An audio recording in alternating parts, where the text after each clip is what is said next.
बिहार में बहार है और चुनाव आयोग पर वोट चोरी का भूत ही सवार है।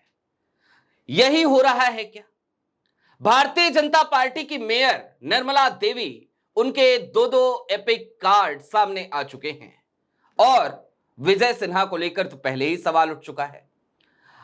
बात इतर है कि तेजस्वी यादव के दो एपिक कार्ड के बाद तेजस्वी यादव को लेकर जिस तरीके से गोदी मीडिया चिल्लाने लगी थी कि चुनाव आयोग ने नोटिस भेज दिया है, विजय सिन्हा के मामले पे उस तरीके से हो हल्ला नहीं मचाया इस गोदी मीडिया ने।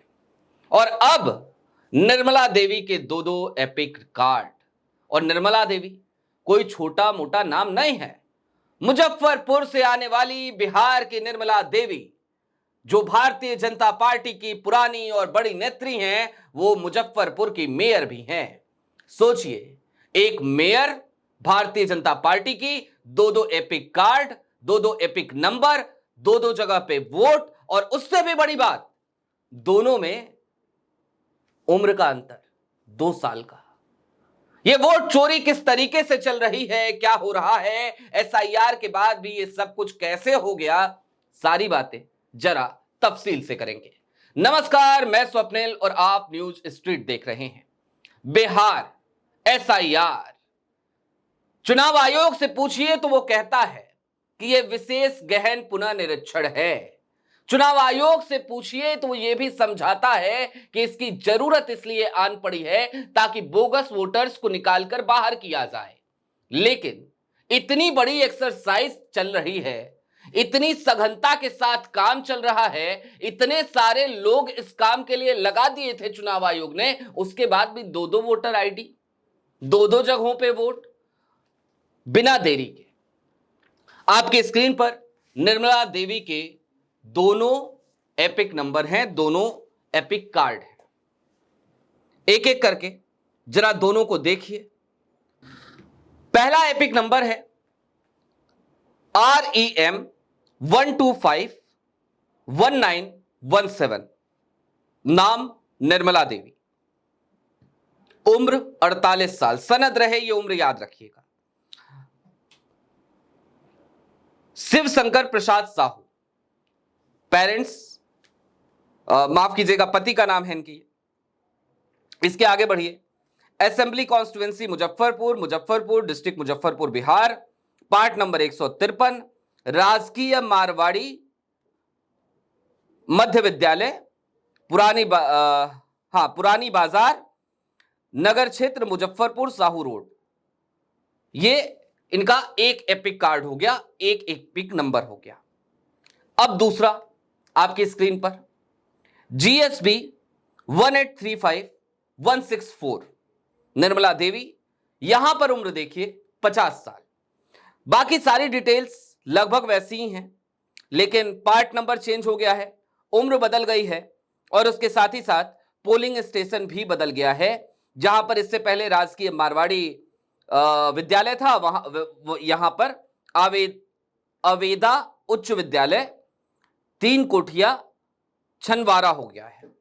तो ये हाल है, दो दो एपिक नंबर बीजेपी की मेयर के। विजय सिन्हा साहब का आपको हमने दिखाया था हाल। विजय सिन्हा साहब के पास भी दो एपिक नंबर। चुनाव आयोग ने बात इतर है कि उस पर नोटिस भेज दिया था विजय सिन्हा जी को। लेकिन समझने की जरूरत दोस्तों दरअसल ये है अब कि आखिरकार ये इस तरीके की चीजें हो कैसे रही हैं और चल कैसे रही हैं। अगर एसआईआर वाकई में इतनी सघनता के साथ किया गया तो फिर इस तरीके की गलतियां क्यों? कहीं उम्र की गलतियां हैं, फर्जी पते अभी भी बहुतायात में हैं, और सुप्रीम कोर्ट में कल की तारीख में जब सुनवाई हो रही थी तो जिन लोगों को चुनाव आयोग ने मृत घोषित कर दिया था वो तमाम लोग भी सुप्रीम कोर्ट में पहुंच गए थे। योगेंद्र यादव ने लगातार कई तर्क दिए, लोगों को ले जाकर के सुप्रीम कोर्ट में सामने रख दिया। सुप्रीम कोर्ट ने पहले यह कहा था कि आप एक भी ऐसे आदमी को लेकर के आइए जिसे मृत घोषित कर दिया हो चुनाव आयोग ने। हो गया, रख दिया गया, लेकिन एसआईआर बदस्तूर जारी है।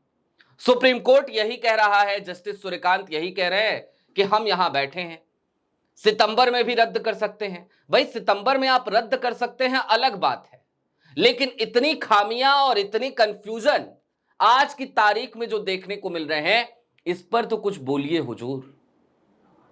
चुनाव आयोग की हर बात पर पहले आप थोड़ा बहुत इधर उधर करते हैं, उसके बाद से आप चुनाव आयोग को सही ठहरा देते हैं। मसलन आधार कार्ड के मामले में आपने यही किया। पहले आपके यहां से ही यह निर्देश दिया गया, उसे सुझाव दिया गया पहले कि आधार कार्ड शामिल करो, फिर आपने निर्देश दिया कि आधार कार्ड शामिल कर लो। आपने यह भी कहा कि आधार कार्ड को आप शामिल नहीं कर रहे हो और बदले में तर्क ये दे रहे हो कि भाई ये फर्जी हो सकता है, तो आपको ये समझना पड़ेगा कि सारे दस्तावेज फर्जी हो सकते हैं। ये आपका तर्क था जस्टिस सूर्यकांत जी का। लेकिन कल की तारीख में उन्होंने आधार कार्ड के मसले पर चुनाव आयोग के साथ सहमति जता दी।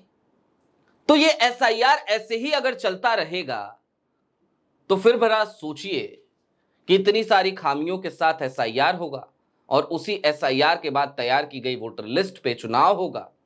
पहले वोट जोड़ करके वोट चोरी हो रही थी, अब वोट बंदी करके वोट चोरी हो जाएगी, तो फिर ये तो लोकतंत्र का माखौल ही हुआ ना। बहरहाल अभी के लिए दीजिए इजाजत। ऐसे ही तमाम अपडेट्स, तमाम डेवलपमेंट्स के लिए जुड़े रहिए न्यूज स्ट्रीट के साथ। शुक्रिया।